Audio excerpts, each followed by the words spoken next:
এইটা আমার ওই ঘরের ভিতরে আমি আমার এই জানলার কাছে এই হলুদ হলুদ বলা চলে না, গোল্ডেন কালারের একটা বাগান বিলাস গাছ লাগাইছি, যেটা আমার চিন্তা ভাবনা এইখান থেকে এই ডালগুলা এগুলা বাইরে যাবে।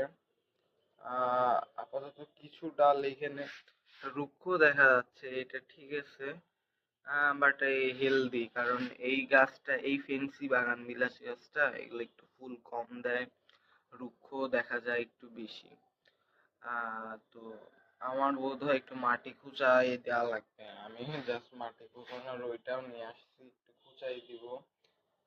আর ফুল টুল হইলে, বাট এটা ফুল হইলে যা দেখতে সুন্দর লাগে, মূলত এই জন্যই আর একটু নিজের ঘর ডেকোরেশন করার জন্য এই কাজ করা আমার।